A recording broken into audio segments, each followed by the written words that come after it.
मेरा नाम अंजलि है। मैंने और रवि ने 1 साल की डेटिंग के बाद शादी की है। शादी में हमारे कुछ खास दोस्त और पेरेंट्स ही आए थे। रवि ऐसा ही चाहते थे। वो चाहते थे कि शादी बहुत धूमधाम से नहीं बल्कि साधारण तरीके से हो। हम लोग यहाँ बड़े शहर में काम करते हैं।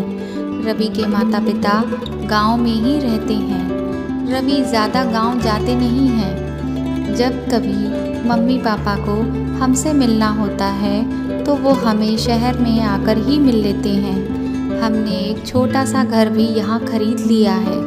शादी के चलते मैंने अपनी नौकरी छोड़ दी थी। हमारा घर रोड के किनारे पर ही है। कमरे की खिड़कियों से रोड दिखाई देती है। हमारे किचन की खिड़की से भी रोड दिखाई देती है। रवि के ऑफिस का टाइम सुबह 9 बजे का है। सुबह मैं रवि के लिए खाना बनाती हूँ। अभी कुछ दिनों से मैंने ध्यान दिया कि खिड़की के बाहर से मुझे एक लड़की हर रोज़ रोड के उस पार खड़ी दिखाई देती है, जो हमारे घर की तरफ ही देखती रहती है। पता नहीं क्या देखती है। आज फिर मेरी नज़र जब खिड़की के बाहर गई तो वो रोड के दूसरी तरफ वहीं खड़ी थी। मैंने ध्यान से देखा तो वह लड़की ज़्यादा उम्र की नहीं थी। यही कोई 25-26 साल की होगी। वह हमारे घर की तरफ आज फिर से देख रही थी।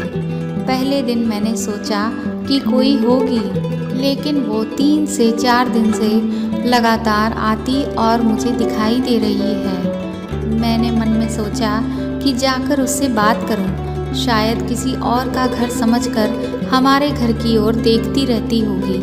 मैं कमरे में गई तो रवि अभी सोए हुए थे। मैं नीचे उतर गई और गेट के बाहर निकली। वो फिर वहीं दूर खड़ी दिखाई दी। उसने जैसे ही मुझे अपनी ओर आते देखा तो वो घबरा गई। मैंने उससे पूछा, क्यों, आपको क्या कोई परेशानी है? आप किसी को ढूंढ रही हैं क्या? वो घबराई हुई बोली, रवि यहीं रहता है। मैंने बोला, हाँ, लेकिन आप रवि को कैसे जानती हैं? मेरे इतना पूछते ही वो घबराकर चली गई। मैंने पीछे से उसे कई बार आवाज़ दी पर उसने सुना ही नहीं। मैं अपने घर में वापस आ गई। मेरे आने पर रवि उठ गए थे। वो बोले, तुम सुबह सुबह कहाँ गई हुई थी? मैंने बोला, पता नहीं, एक लड़की है, वो हमारे घर की तरफ हर रोज़ आकर देखती रहती है। और आज जब मैंने जाकर उससे पूछा तो बोली, ये रवि का घर है क्या? तुम किसी गोरी सी सुंदर लड़की को जानते हो क्या? रवि मेरी ये बात सुनकर भड़क गए और बोले, पागल हो क्या? कोई कुछ भी बोलेगा और तुम उसकी बात मान लोगी? लेकिन मेरी बात सुनने के बाद रवि के चेहरे का रंग ज़रूर उड़ गया था।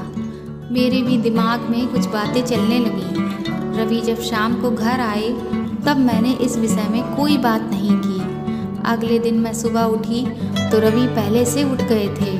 मैं किचन में गई तो किचन की खिड़की पहले से ही बंद थी और उसे खोलने में बड़ी मुश्किल हो रही थी।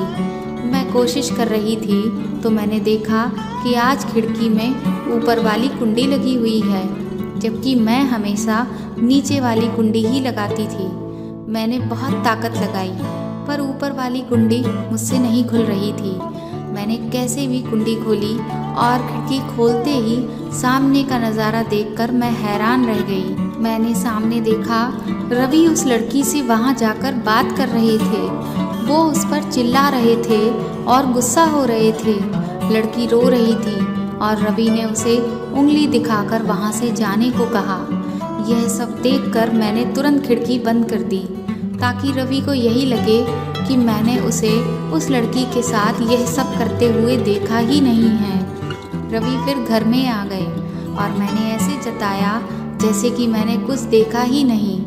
अब मुझे न जाने कैसे कैसे ख्याल आने लगे, रवि मुझसे क्या छिपा रहा है?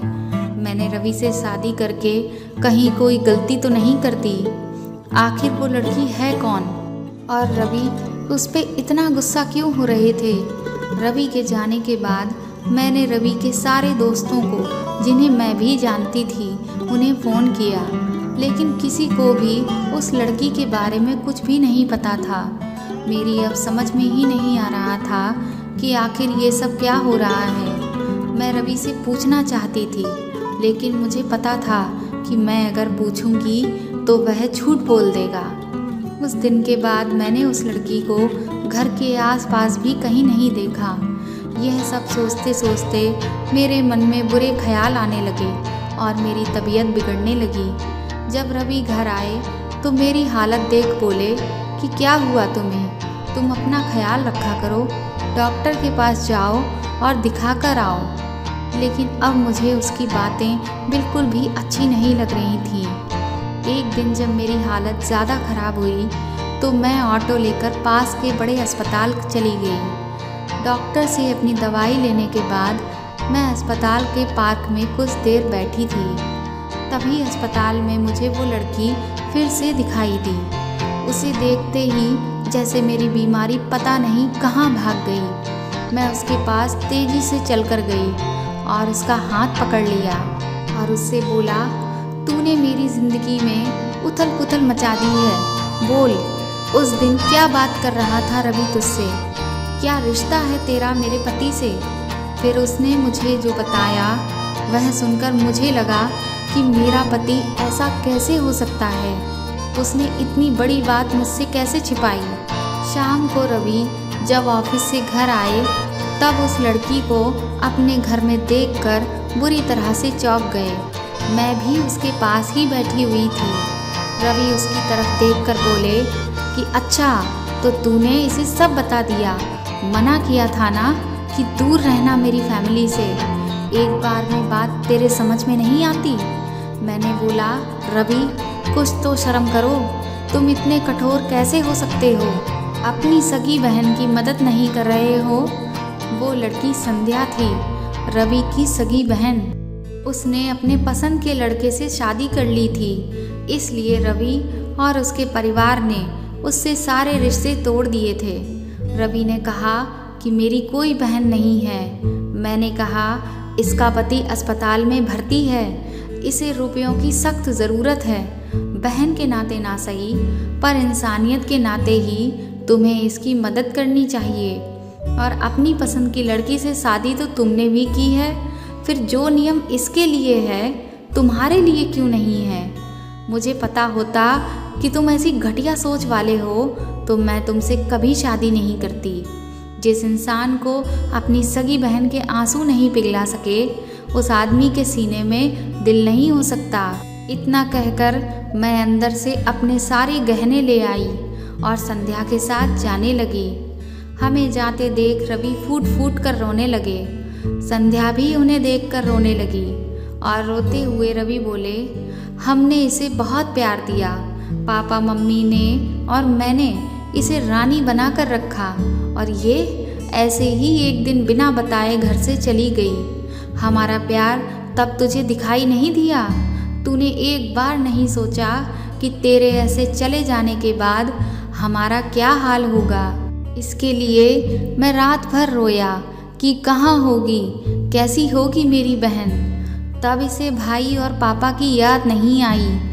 अरे मुझसे कहकर तो देखती एक बार अपने दिल की बात कि तुझे क्या चाहिए, लेकिन तू तो ऐसे ही चली गई थी ना, तो अब क्यों आई है? बहन भी बोली, भैया मुझे लगा आप लोग नहीं मानेंगे, मुझे माफ़ कर दीजिए। उन दोनों भाई बहन को रोते देख मेरी आंखें भी भर आईं, पर आंसू के साथ जैसे सारे गिले शिकवे खत्म हो गए। फिर वो खुद अस्पताल गए संध्या के साथ और मम्मी पापा को भी बुला लिया। दोनों ने बेटी को बड़े प्यार से गले लगा लिया। अब अस्पताल में संध्या के पति की हालत बहुत अच्छी है। डॉक्टर ने कहा कि जल्दी ही डिस्चार्ज हो जाएंगे। रवि की आंखों में मुझे एक अलग ही सुकून अब देखने को मिल रहा है। प्यार करना गलत नहीं है, लेकिन अपने प्यार की खातिर अपने माँ बाप के प्यार को भुला देना इस दुनिया का सबसे बड़ा गुनाह होता है। अगर किसी को ये लगता है कि अपने माँ बाप और भाई बहन को कष्ट पहुँचाकर वह अपने नए जीवन साथी के साथ खुशी खुशी जीवन जी सकेंगे, तो यह मुमकिन नहीं है। उनकी भावनाओं को ठेस पहुंचाने से पहले एक बार सोच कर देखिए कि जिन्होंने आपको बचपन से प्यार और विश्वास से पाला है, क्या उनका इतना भी हक नहीं है कि वो आपके जीवन के सबसे बड़े फैसले में भागीदार बन सकें? दोस्तों, कहानी आपको कैसी लगी कमेंट करके ज़रूर बताएं और कहानी को ज़्यादा से ज़्यादा शेयर और लाइक करें। और अगर आप चैनल पर नए हैं तो चैनल को सब्सक्राइब करके बेल आइकन ज़रूर दबा दें। Thank you.